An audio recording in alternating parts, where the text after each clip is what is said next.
studies. Global and social. Global and GSS. Global and sociocultural studies. Been here since when? Oh, 1981. Not An institution. yes.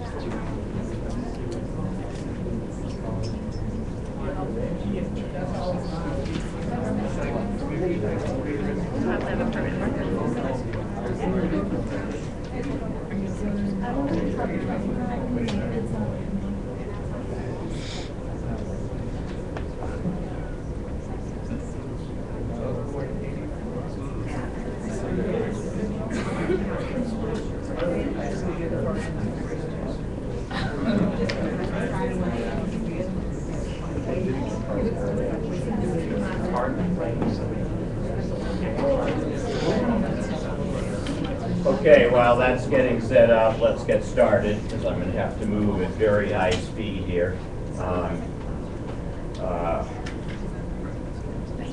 Okay, my talk's supposed to be on two main words, cross-disciplinary and politics in the word. And I'm an anthropologist. I work on weather-related stuff, and most recently climate change. So there's plenty of cross-disciplinary and plenty of politics. What I want to start with, yeah.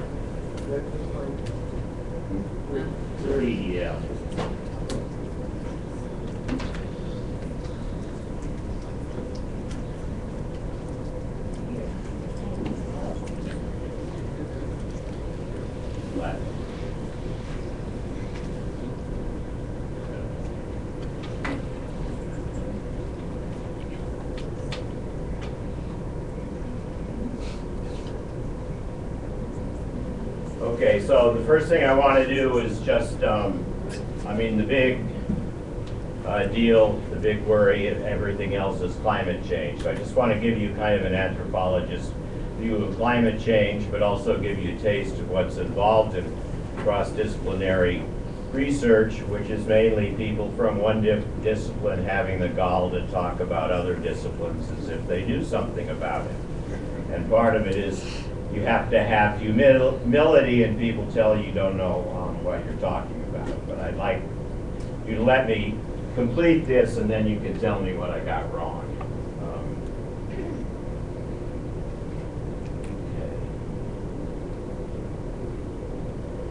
So,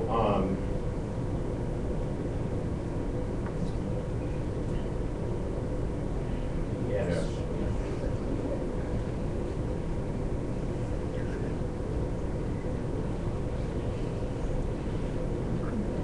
Okay, in the big picture, three things have been getting the attention: the Earth's temperature, the amount of carbon dioxide in the atmosphere, and sea level.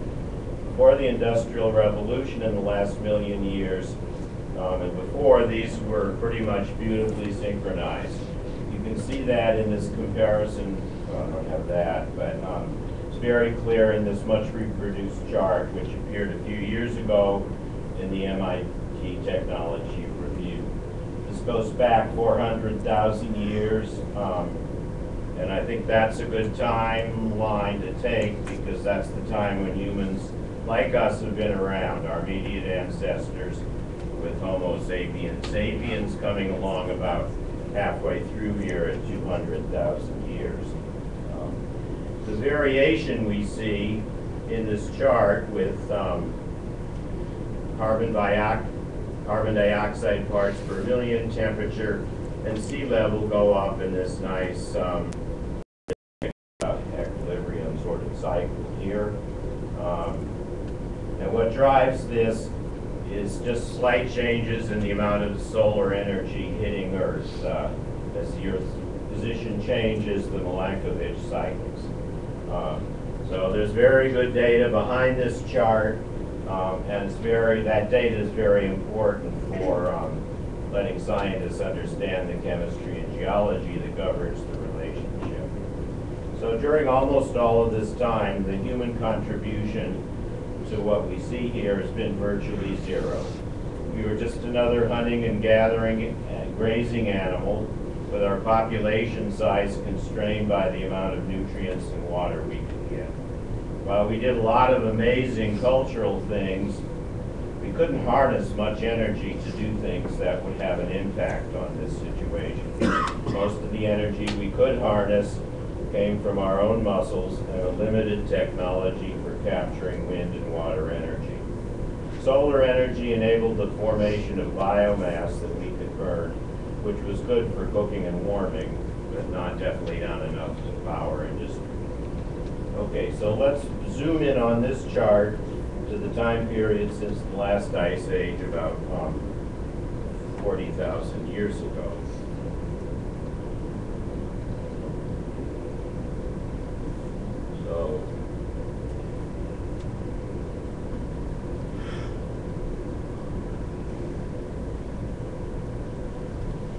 So here's the end piece of this big chart to the present, and starting about 40,000 years ago, going from the peak of the last ice age when sea levels were the lowest. We see here on this larger chart, and we see here in more detail,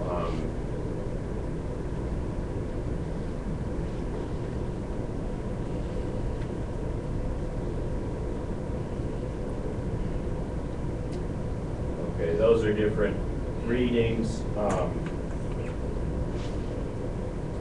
So there are two things to notice here. First, the rise is bumpy. Sometimes it increases rapidly. Sometimes there's a step where it increases very little. When we get to the slowdown steps, reefs and things like that have time to form, and scientists like Al Wanless can look at the resulting shorelines now way underwater. The second thing to notice is the longest step here. The past approximately 4,000 years when sea level rise was very minimal. This was the time, probably in part thanks to the fact that water levels didn't go up very fast, when coastal civilizations developed and inland riverine trade in places like Europe. The most important thing during this time was that, in terms of this story, is that humans discovered there was a new, very concentrated source of hydrocarbon energy stored in biomass, or ex-biomass oil and coal. So you know what happened then. So what is all this carbon doing that's there that we now have in terms of oil and coal going up into the atmosphere? The situation is now very different from the situation that prevailed during the 400 centuries we saw on the big chart before. Then solar energy was the driver, and now it's carbon and other greenhouse gases. No doubt temperatures going up, but the process involved is in some way all new. You know, it's a new situation, same mechanisms probably, but it's a new situation that carbon is the driver.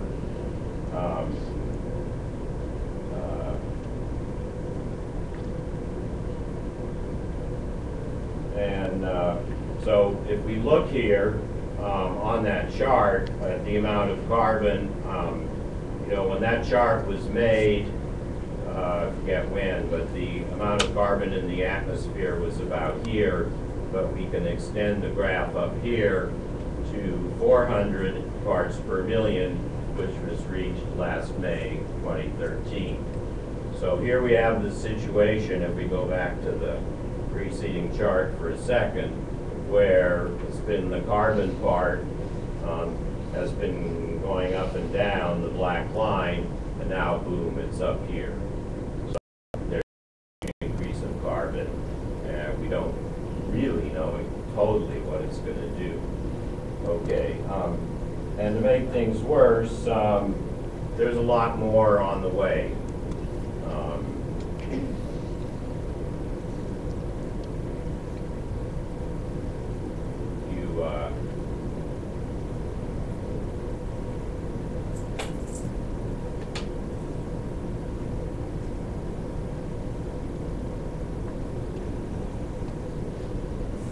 look at this chart from a recent article by Hansen and his colleagues, who's the main group at Goddard. He just retired, but has been working on all these chemistry and everything else involved in this. But in this chart, he summarizes the amount of annual emissions going up, and the total number of emissions since 1950 is this black line, and you can see that it's, keeps accelerating.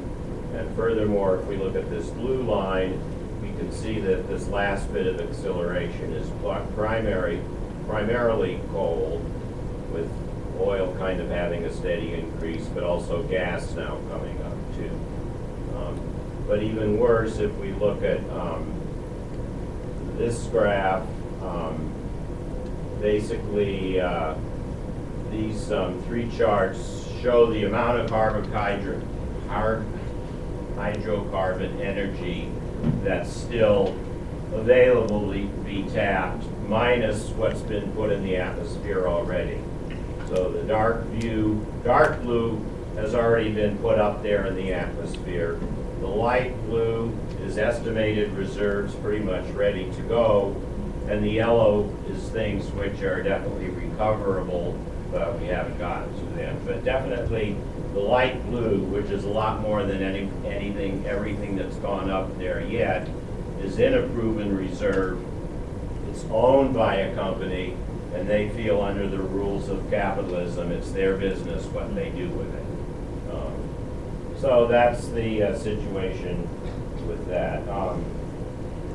Now, there's another thing going on which I'm not as expert at, but it looks like we may have had kind of something of a slowdown in things we don't know, because all this carbon goes in the atmosphere, but only about half of it appears there as part of the atmosphere. So there's a big fraction, I think it's almost half, that is going into sinks and things. Some of those sinks are because the increased carbon is causing plants to grow faster, which could maybe not be bad, but the other big sink is the ocean, and that's very, very bad. Even if that's, and then the other thing that's happening also from coal is there's a lot more particulate in fog, and that is, that's cooling things down a little bit. But all this is just simply slowing things down. And then finally we have what I think is a really big question. If we look back before and we see this equilibrium over the centuries, we have to hope we can get to some kind of new equilibrium. I don't know what kind of shape we're going to be in when we get there, but right now we're definitely out of equilibrium. And what happens if we never get back into equilibrium? If this thing just keeps going on and on and on forever? I haven't heard any real answers to that. So anyway, so the conclusion of all this is that I think we're in a really bad, existentially humongous crisis for humanity. So what do we do as scientists?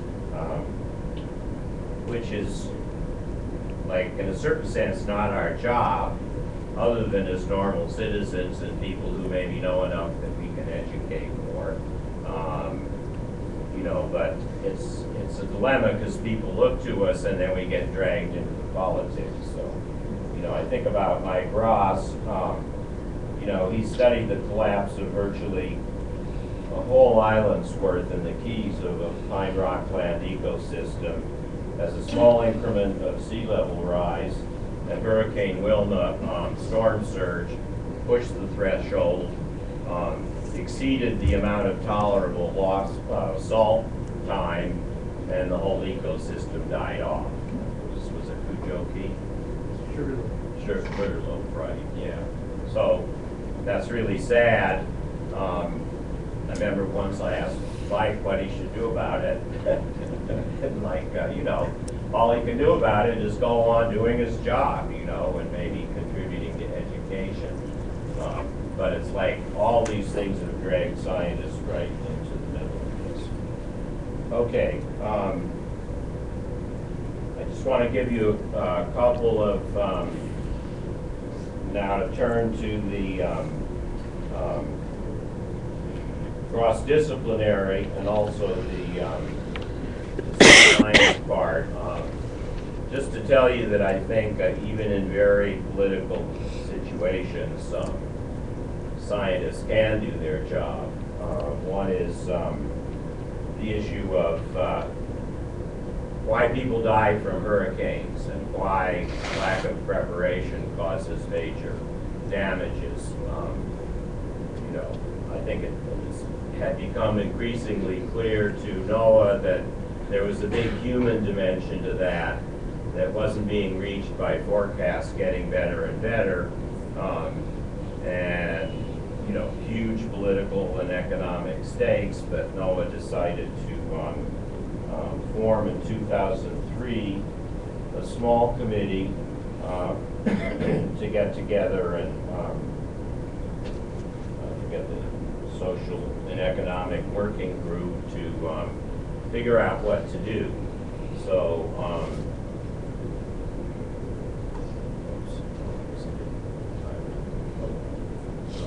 okay, well, there were 5 people in that group, 2 sociologists, an anthropologist, economist. I was the anthropologist, and 1 meteorologist, namely, is that you there? Okay, so we have 2 views. So we met for a number of years, you know, put out a report. It's published in BAMS, American Meteorological Association, but I think it has done a pretty good amount of, a lot of good in the sense of integrating social science in a way that I think has some sound science in it. So that sort of said to me, even though Hugh had to do a huge amount of educational work for the other Hugh and the other people in the committee, I think it was successful. Another personal example, which is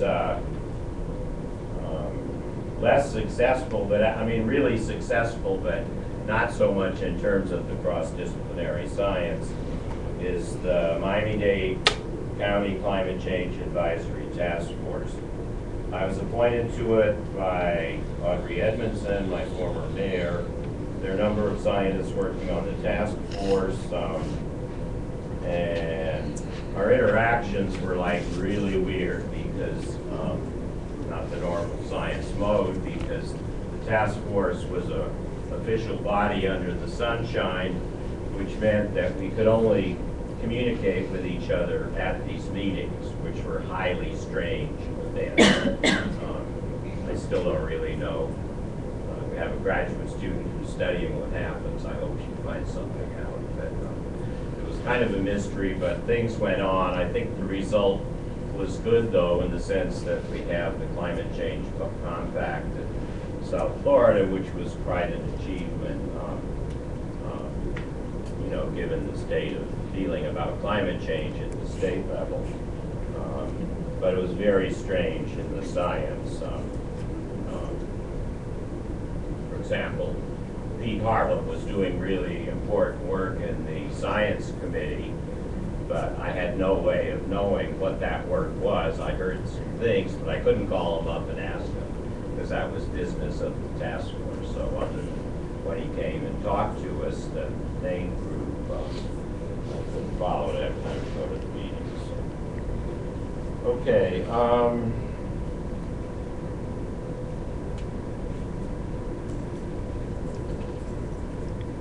Trying here to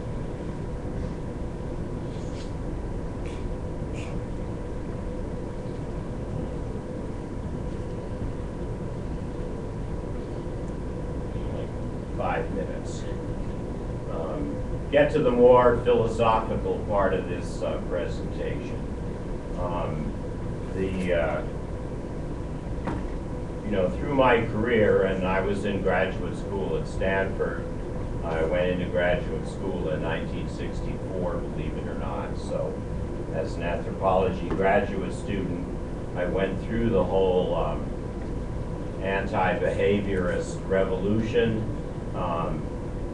which then became all the stuff that was going on. I went to the, I spent a summer learning an African language for field work, and in '66, and then the anti-war movement was coming to a head. Noam Chomsky was at this meeting, and he presented what sound patterns of the English, which probably is his most enduring empirical achievement that he did with Holly. And he was also leading all kinds of protests and everything else. So all that stuff was developing. Let's see. Okay, so I managed to avoid the draft, went through some big changes in my dissertation, which caused me to wind up in West Africa studying women fish sellers, the choice I had to make because the Nigerian Civil War kept me from going to Nigeria to do my linguistic anthropology dissertation, so I figured I could study people who engaged in economic activity that involved numbers. And I remember there was a meeting that was set to start that work, called by the chief of the fish sellers, and kind of what went down at that meeting really has formed my outlook on science ever since, the conditions that they set. You know, and in essence, I mean, they wanted certain things like to make sure that we didn't go to price-setting events where we might blab things that would ruin everything in the bargaining. But, you know, basically, they wanted us to tell the story. They knew that we thought they were doing a pretty good job. We wanted to tell that story, them to tell that story, and they also didn't want us to do anything that would further weaken them in the situation where the government was essentially fighting an enormous war against the indigenous market system, market mammies, and all that stuff. So we did a lot of different things, and I think came up with a series of findings, models based on you know, a lot of qualitative data, a lot of ethnographic work, but I think made a very convincing case that they were operating an extremely efficient system for distributing protein to the population and sustaining local livelihoods in the area where they were. So came back to the U.S. I never expected the Ghanaian government or these companies to be interested in that, but I was slightly astounded to also find out that anthropology was not interested in that either. You know, there's been parallels of this in all kinds of studies that have been done. Fallout Ozumder did an incredible study showing that the Recovery and Mutual Assistance Program, indigenous program in Bangladesh, is the most efficient, if you look at the numbers from it, hurricane insurance program that's ever been created on Earth, by far, you know. But who's interested in that stuff? You know, so I think it comes down to there's a big divide, and I've been puzzled about this. I did some more work in Mexico on the Plan Puebla that really got me into agroeconomy, as Madev would call it, I think, and local farming systems and knowledge systems.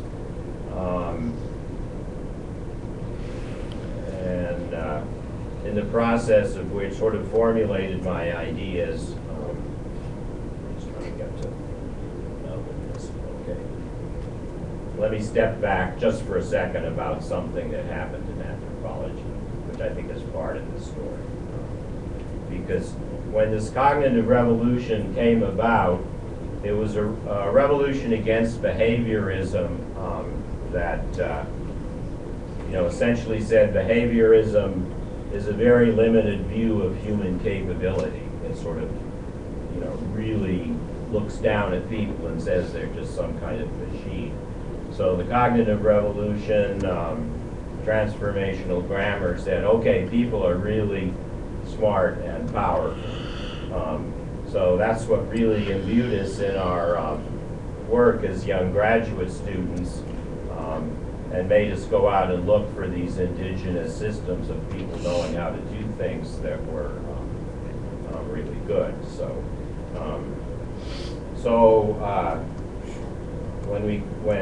And at this time I was working with my wife, who in the field in Ghana went from physics to social science, and we've collaborated ever since, even though our internal family arrangements have changed somewhat, but we're still very close and so on.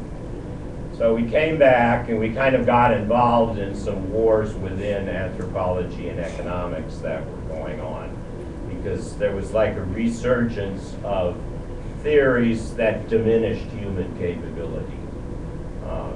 So one of these theories was in anthropology, where anthropologists said, well, okay, we have all this machinery here.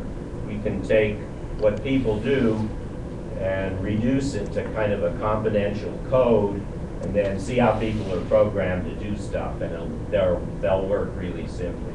This was called ethnoscience. And I'm very proud of what happened then. I wrote a underground paper, which has the name, the Yellow Paper, but it totally took down this theory in the area of kinship, and a bunch of other things happened in ethnoscience, except for a few very small things was dead. Only part of anthropology that was ever killed off based on being wrong empirically, and still functions in areas where obviously it would work. But the second, much less successful thing, okay, so we did that, and I think me and a bunch of my cohorts felt, okay, at this point, humans are like any other part of nature. They're like incredibly powerful and amazing what they do.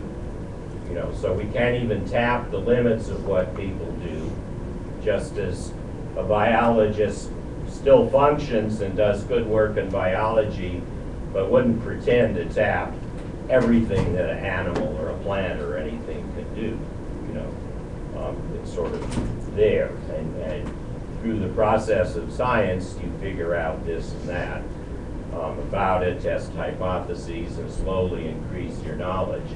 But you don't have some theory that says, well, I study these worms and they're just machines, and my theory knows everything about these worms. Same with people. But somehow what happened in anthropology was things shifted to another big domain, which was dealing with the big bugaboo of social science ever since the last century, which is trying to explain all the horrible things that have happened to the human race as a result of capitalism, which are truly horrible. I'm definitely, I happen to disagree with a lot of people, and I think Marx and Rosa Luxemburg gave us a very nice throw in a little bit of Keynes, and we have a very solid, good quantitative theory of how the whole thing works with politics and everything. Somehow this whole philosophical thing was going on. And meanwhile, Christie was starting a parallel war that I engaged in some against rational choice theory. Rational choice theory is another one of these reductionist things that says basically people compute utility in the future, and they use probability of things happen versus the cost of benefits. And ideologically, it's a very important theory because it's the underpinning of our belief in rational market systems and all that stuff. So we did various things in that war, but it's still, I was talking to Paula one day, and it's just amazing how that theory always comes back. The theory is fine if you're evaluating certain kinds of efficiencies and things, although utility certainly doesn't exist as anything psychological. But it's like, just in, say, how people make decisions about evacuation. You know, you find out that they really do things that involve intransitivity that don't involve utility, or they do things like saying, well, the utility of dying doesn't really fit utility theory, because utility theory assumes you're still in the game for some kind of potential future playoff. So then people bring in things that are more familiar to me, like cognitive models or various other things. But those are all like sort of fragmentary. They're all the same thing, but they have different names. And then you have another whole army of people like Tversky who are out there saying, well, the only problem really is that people are more limited. You know, utility theory would work if people were very good computers, but they're not. So anyway, this whole thing goes on. So, you know, I'm trying to figure out the difference between these two worlds.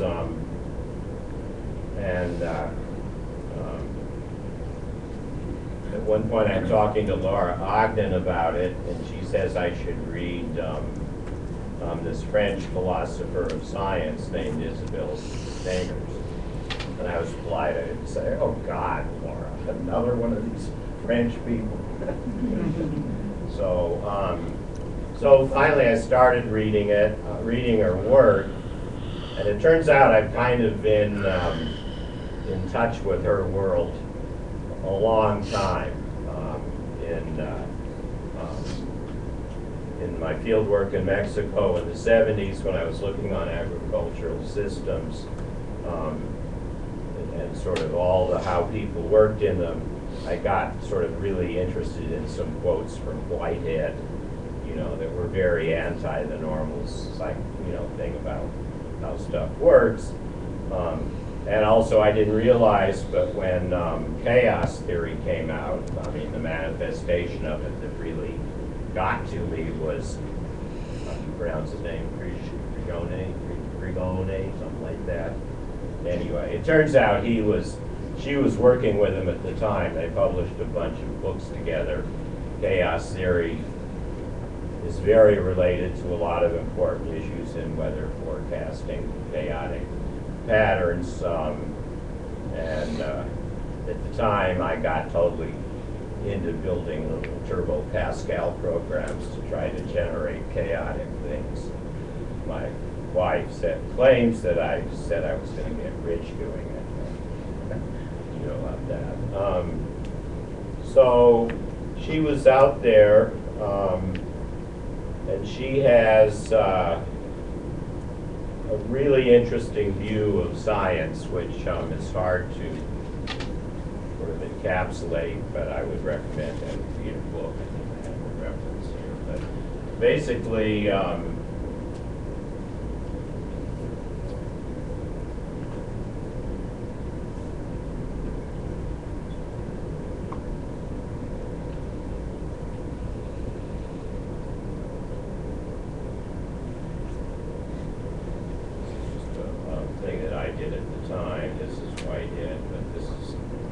the main book, which is really important to read. Does this end at 6 or a few minutes after? Oh, okay, so I'll go team it one more last point. Her main view is that there's one group of people, I mean, if you look at scientists and what scientists do, there's like one group of people who sort of look at the why of things, you know, and they come up with conclusions that, you know, science is a product of the neoliberal system and is shaped by everything. Everything scientists do is shaped by the neoliberal economic and political system, which is no surprise to any of us. But anyway, But the sort of why of it, and then all these philosophies of you know, what you can know and what you can say, going all the way back to Kant, and various, and then sociologists that study science. I mean, all of that isn't bad to do. It's probably a good thing to do, to ask these why questions. But she said, scientists really don't do that. They ask how questions. They don't question whether nature exists. It's sort of like nature is. You know, it's what we study as scientists, even though we, as I said before, we don't really know what it is. But to her, the most defining attribute of science is that scientists don't talk about why nature is. Scientists listen to nature. Science, you know, a scientist, she has this wonderful whole thing on Galileo and the inclined plane and everything. And, you know, I can't like go into the details of it, but it wasn't like Galileo invented the inclined plane and what that rolling ball did. The inclined plane and the rolling ball said something to him, and he tried to figure out a theory and then test the theory to see if he was getting it right as to what it was doing. But it wasn't like, you know, the economic system changed and then next week suddenly he woke up and the ball was rolling up the plane. The ball still rolls down the plane. So that's her view. And her view is, like, she has a lot of different things in there that I felt, as I went through the details of it, made me feel good about the fact that even though I'm an anthropologist, it's okay to be a scientist also. But it also kind of made me understand sort of what I do as a scientist versus other people who have different roles that are on the other side that are very important roles. But, you know, as a scientist, the job is still to kind of listen to nature and learn more and advance our theories and so on. And she has a beautiful distinction between irony and humor. She says the kind of language of the why people is irony. You know, isn't it ironic that these scientists are doing X, Y, and Z and they don't even realize how their behavior is being shaped by the neoliberal system? Again, maybe their behavior is, but the sort of prevailing mode is ironic. Whereas she says the prevailing mode of science is humor. It's like, it's funny in a way, not in an ironic, bad way, but here we are as scientists studying things like why do people sleep and do things like that. We really don't know why people sleep. We barely know how they sleep, or pretty much we don't. Or, you know, we live in this huge sea of nitrogen, and there seems to be a huge number of things that organisms have developed or evolved or whatever, swimming around in all this nitrogen, and that, at least from what I hear, we don't, it seems like there are huge discoveries every day practically going on. So that all is not ironic, that's funny in a way, in a nice way. So that's why I like her work, and I think it sort of, you know, when we face what I started with in this incredible situation of climate change, we, you know, we're citizens, we have to educate, we have to act on that side of the divide, however we're going to. But at the same point, our job as scientists is sort of to keep on doing the same thing that we've been doing, but try to let our focus be on some of these critical issues. So, okay. So, any questions, thoughts, disagreements?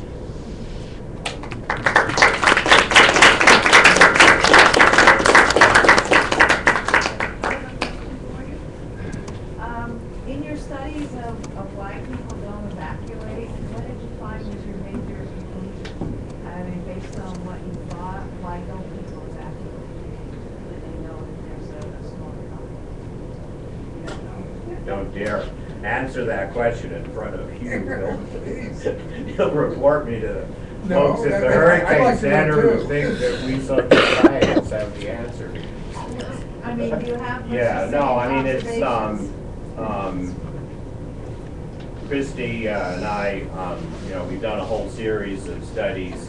This is just one part of the answer, but we've done a whole series of studies over the years where we look at a collectivity of people like a household, and we do like very detailed ethnography of how they sort of go through a decision like this. And in the process, we look across these interviews for common sort of decision points that people have, common constraints and problems and things like that.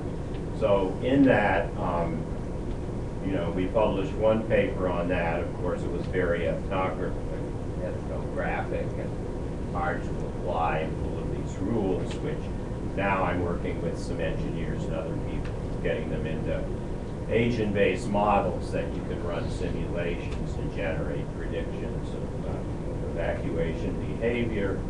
But there are certain things that come down. I mean, first of all, people don't really understand the risk.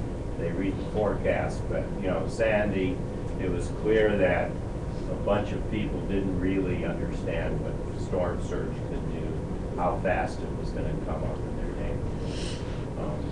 Secondly, there's a lot of evidence, Mike Lindell and other people, that it isn't a rational choice calculation. It's not like the danger goes up and up and reaches some. You really need a kick in the pants, something that makes it, oh my God, I could die, I could drown, I got to do something. So very often these evacuation scenarios go to the very last minute.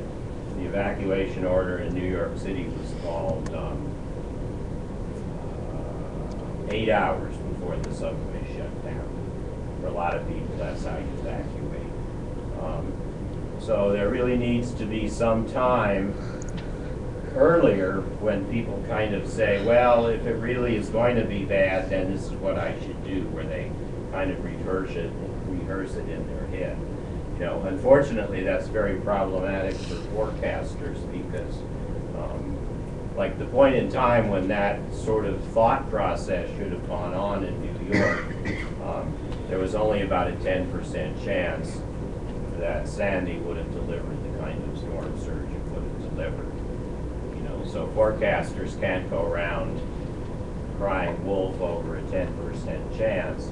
So I think there has to be some different mechanism, which does exist for certain other kinds of disasters. I mean, a tornado, you have almost no warning, but there are things that sort of prime people in an area to be ready to move as soon as they hear the siren. The final thing we found in the study is there are huge social issues in families and things like that. It's hard to get a whole family organized to evacuate. It takes vehicles and things like that. Socioeconomic conditions come in, all kinds of stuff like that. So probably too much of an answer. That was a good answer. Any other questions? You got a little deep into the weeds in social science theory there, but as long as you're there, Yes. this is probably a subject that polyps up here, so that probably not the only other person in the department who this discussion will resonate with, but what the hell, as long as we're there. You sounded like you were critical of rational choice theory, which as I understand it is something used by economists and political scientists to talk about how individuals make decisions to maximize their individual utility. Yeah. Right. But then a figure like Eleanor Ostrom worked within the rational choice framework. Who political scientist who won the Nobel Prize in economics a few years ago, since deceased, but used the rational choice framework to show how people could make rational choices and cost-benefit calculations to enter into collective action for the management of natural resources and nature more generally. So the reason she was able to win the Nobel Prize in Economics is precisely because she worked in that mainstream rational choice theory kind of calculation, but yet used it to show how that could result in cooperative action. So it's just to say that, rational choice theory is not necessarily all bad. Right, yeah, I use that term very, very loosely. I mean, in fact, every collective of people that are farmers or these fish sellers are absolutely use rational choice the way they did. I mean, they calculate risks and costs and make decisions. So the problem comes in really in terms of rational choice and utility being something that exists in one person's head. So most of the time, I don't have a problem with it in economics, because if it's a collective of people, even if you need a utility function to make the theory work, you can generate one by doing something like a simulation of people. The problem comes, and it's really acute in evacuation studies, because you're looking at individual choice, and if you have to make an assumption about utility calculations, that's where the real crunch comes. Now, Christy and I are fanatics, and we bedeviled Pallav over the issue. I mean, that issue's gone on for years. I mean, in the late 70s or early 80s, Naomi Quinn published an article in the American Ethnologist called "Do Fonte Fish Sellers Calculate Probabilities in Their Head?" And the whole article was a big friendly attack on me and Christy, because she claimed we still hadn't gone pure enough in getting rid of the utility idea. And more recently,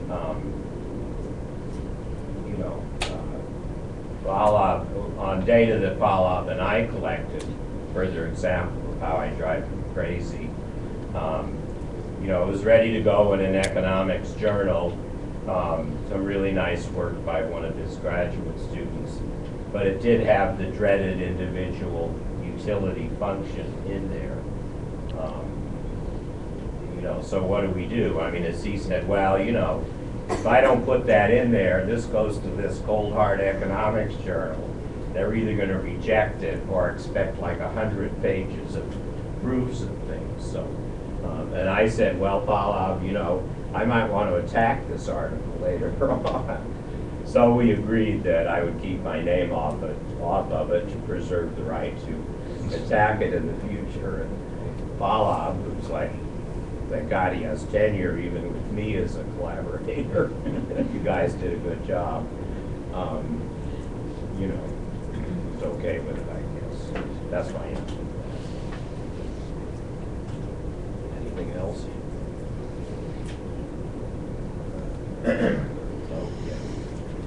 I mean, how does, what is the role, what's the role of scientists, or how the initial problem that you presented about the situation is so extreme with respect to global warming, then how can we be effective in actually doing anything? Well, I think some quick answers. I mean, first, because we're scientists, I've been talking about our role as scientists, but that doesn't mean that we're not also citizens. First off, as one old black elderly person in my neighborhood of El Bertel said, till my dying day, I'm never going to not vote. A lot of academics don't vote, or they only vote when the person that inspires them. So, the political process is key. There are a lot of other things going on. I actually, I was going to show you some of it because there are just a lot of educational things that you can do. I mean, Xavier Cortada is artist in residence at the School of Architecture. He has this native flags thing and so on. But he and Miami Parks organized a big event for Earth Day, and Henry Briseño and I came and gave talks and participated. But you know, it was sort of like I realized these flags symbolize nature, and I had just read Stenger's first thing, so it was sort of like, wow, you know, in a way, nature is like art. I mean, as scientists, it speaks to us. So I kind of drew that analogy, and you know, so there were about 100 kids that made these incredible flags. I didn't have time to put some, you know, so they went out on the beach. The end of it was after Henry and I got them fired up, they decided they were going to do what they had planned, which was plan at the end of the day the flags all along the beach, and then say we're going to ask people to reclaim Miami Beach for nature or something like that, which they did. But then the kids also decided they were actually going to talk to people and give them a flag to take home if they would be willing to sort of make that part of their lives. So I thought that was really effective. But it's still the case that some drastic things are going to be required. I mean, this, you know, I mean, this could be the end of humanity, literally speaking. I don't have any evidence to say that it won't be the end of humanity. Some stuff just came out now about wet bulb temperatures going over 100 degrees in many parts of the world, scenarios where that's going to happen. You know, if it's super dry, you can take 100. If it's humidity like South Florida, you can't. You know. Apparently, as long as we're talking about the end of humanity. As I said, James Lovelock, you know, predicted by early in the 22nd century, after 2100, that humanity will be reduced to a few 100,000 people living in Greenland. But I also understand, you know, you see these headlines, these comments, that he later backed off from that. Yeah. Said, I mean, do you know anything about this discussion? Vaguely. Maybe it wouldn't be quite that bad, but I don't know, you know, where that discussion is left about how bad it could get. I'm 72 years old, so these kind of theories don't have much weight. My cats, and I'm worried about my grandkids. Can I offer you a scenario that people in the political and social realm are a lot more likely to accept? The world has existed in the geologic past, in high carbon, high CO2 concentration. You know, the dinosaurs were perfectly happy. Yeah. And if our civilization had evolved in a high CO2 situation, and we're talking about, you know, the top end of the IPCC curve. Right. We probably would be able to live with that, but it's the transition of getting from where we are now to where we'll be then that could happen on a time scale that's shorter than what our civilization can deal with. And what you're more likely to see than 100-degree wet bulb temperatures is, gee, there's not enough to eat, let's have a war. Yeah. And the things that we as humans do to each other when we're stressed, and I mean, even, you know, this is a fairly benign time, and listen to the rhetoric. Yeah. That's the thing we have to worry about, is the environmental stress gets to be something that if we were rational, we can deal with, Yeah. but we're not. And I think that's an argument that we can make, and the politicians and the soldiers and all the people who control this, that's something they understand. And it's not some vague apocalyptic thing coming in the distant future. I mean, I understand India is already fortifying border barriers with Bangladesh. But they'd be doing that anyway. Well, for different reasons. Yeah. This has to do with Yeah. But there's just something in science, there's a lot of social science research now showing the link between environmental stress and conflict and war. Well, yeah, and read Jared Diamond's books. I love the line from one of his books where he said, the only thing that being an alpha Viking got you in Greenland when the climate got too cold was you were the last to starve. Yeah. And you know, that's not much of a benefit. That cheery note. Yeah. There has to be, I think there has to be some civil disobedience too going on in the real, which is gearing up in the Northwest, by the way, because these massive coal trains that the Koch brothers are running, you know, are just like solid death. They go through Montana, they go to Seattle, they offload and go to China, and then go back up in the atmosphere and come. So, you know, there is a coal train alliance in the Northwest that's supported by a lot of political figures. It has tremendous support within, you know, through Montana and the Pacific Northwest. And there's talk that pretty soon, probably this year, some of those trains are going to be stopped. Well, great. Yeah. Thanks, you. Yeah.